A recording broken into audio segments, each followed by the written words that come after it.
Hello student, आज हम लोग देख रहे हैं कक्षा 9 के लिए गणित में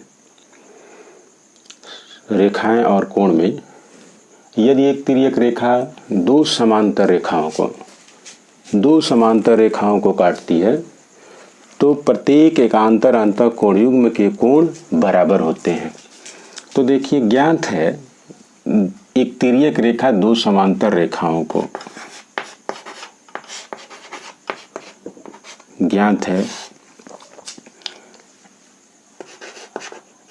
ए बी और समांतर है रेखा सी डी और एक तिर्यक रेखा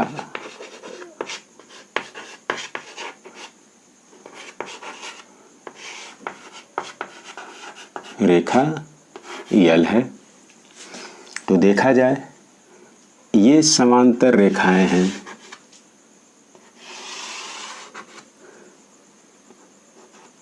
ये रेखाएं जब समांतर हैं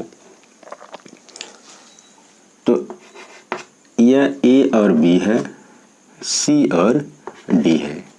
एक तिर्यक रेखा यल, ये एक तिर्यक रेखा यल है जो दोनों को काटती है। अब ये देखा जाए तो यह कोण एक, इस कोण की बात कर लें तो ये हो जाएगा 2,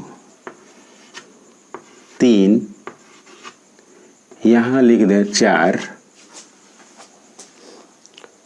और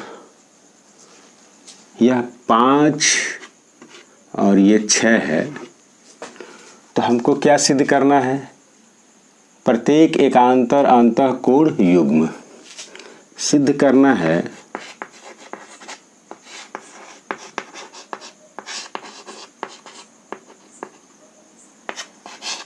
प्रत्येक एकांतर अंतः कोण यानी कि कोण 1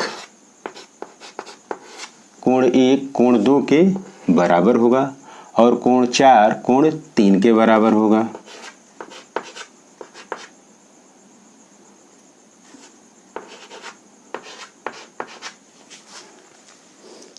ये हमको सिद्ध करना है। तो यह इस फिगर से स्पष्ट है कि एकांतर जो अंतः कोण युग्म है उसको देखा जाए तो 1 और 2, 3 और 4 ये एकांतर कोण युग्म बनाते हैं। अंतः उत्पत्ति में देखा जाए तो क्या मिलेगा?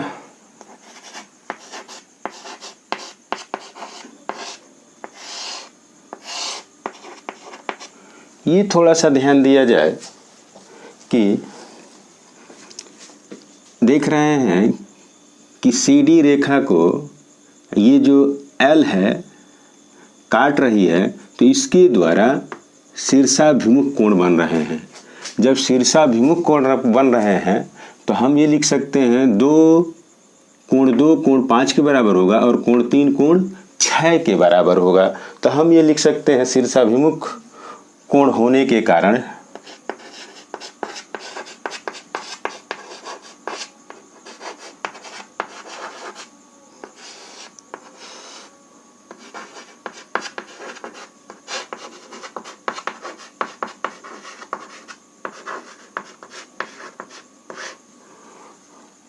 कोण 2 बराबर कोण 5 और ये इक्वेशन फर्स्ट है और कोण 3 बराबर कोण 6 ये 2 है। अब ये देखा जाए यल रेखा पर कोण 1 और कोण 5 एक ही ओर के बने हुए कोण है तो संगत कोण होंगे। 4 और 6 एक ही ओर के बने हुए कोण हैं तो ये संगत कोण होंगे। तो संगत कोण के आधार पर लिख सकते हैं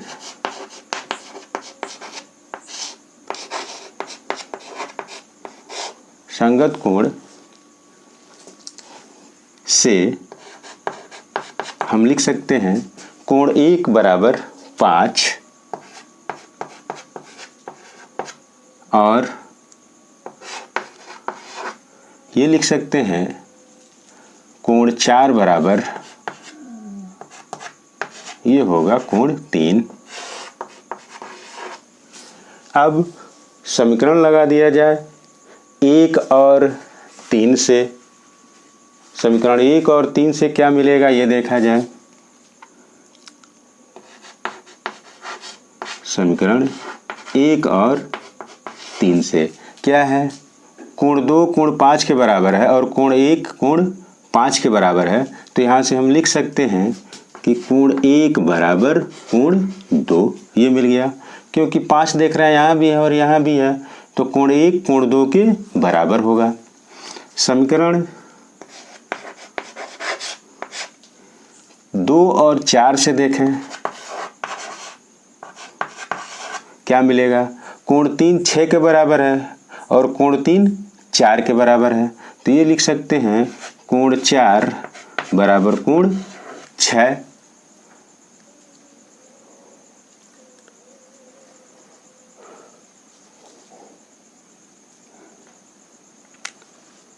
कोण 1 5 के बराबर हो गया और यहाँ कोण 4, ये देखा जाए कोण 4 है तो संगत कोण युग्म में से लिखेंगे तो कोण 6 के बराबर होगा, तो 6 हो गया।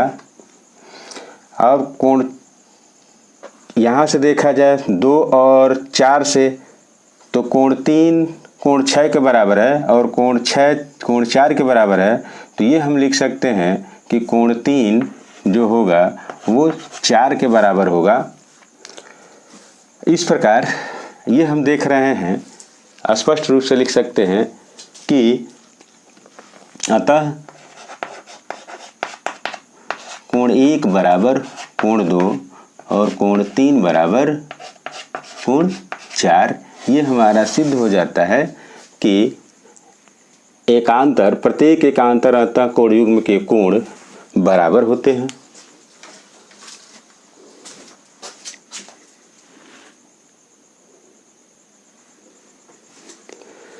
ये देख रहे हैं कि यदि एक तिर्यक रेखा दो रेखाओं को इस प्रकार काटती है कि किसी एक एकांतर अंतःकोण युग्म के कोण बराबर हों तो दोनों रेखाएं समांतर होती हैं। तो ये जो ज्ञात है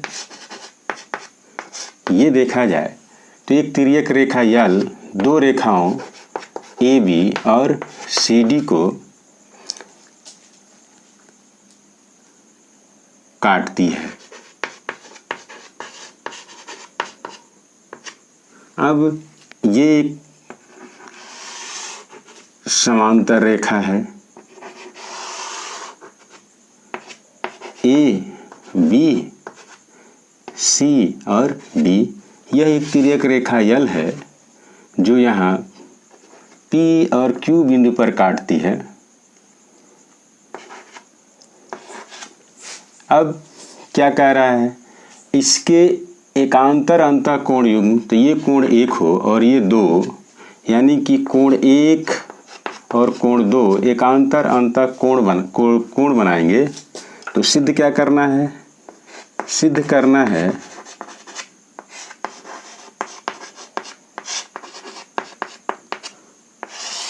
सिद्ध करना है कि ये जो दो रेखाएं होंगी AB और CD समांतर होंगे। ये जो रेखाएं इसको काटती हैं तो ये मान लें कोण 3 शीर्षाभिमुख कोण के कारण है। तो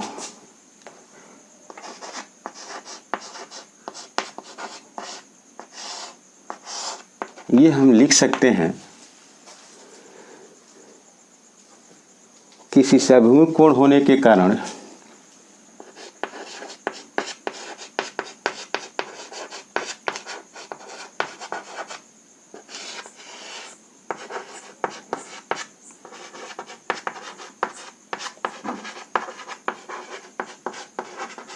अब शीर्षाभिमुख कोण हम जानते हैं कि जब दो रेखाएं एक दूसरे के काटती हैं तो उसके आमने सामने का कोण शीर्षाभिमुख कोण कहलाता है। तो यहाँ से लिख सकते हैं कोण 2 बराबर कोण 3। ये जब मिल गया, परंतु ये हमको ज्ञात है, ये ज्ञात है कि कोण 1 कोण 2 के बराबर है, कोण 1 बराबर कोण 2 ये ज्ञात है, क्योंकि यहाँ मालूम है हमको। तो अब हम क्या लिख सकते हैं, ये लिख सकते हैं कि कोण 1 कोण 3 के बराबर है, तो क्या मिलेगा, कोण 1 बराबर कोण 3, यानी कि कोण 1 कोण 3 के बराबर हो गया। जब कोण 1 कोण 3 के बराबर हो गया तो ये संगत क्यों बराबर होगा, क्योंकि अब ये देख रहे हैं जब बराबर होगा तो ये संगत कोण युग्म है। तो जब संगत कोण युग्म है यानी कि एक संगत कोण युग्म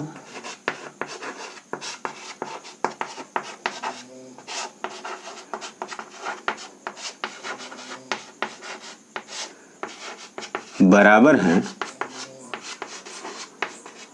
तो क्या मिलेगा, जो रेखा AB होगी वो CD के समांतर होगी, क्योंकि जब ये कोण समान हैं तो ये रेखाएं समांतर होंगी। और यही कह रहा है कि सिद्ध कीजिए कि AB समांतर CD के, ये सिद्ध हो जाता है।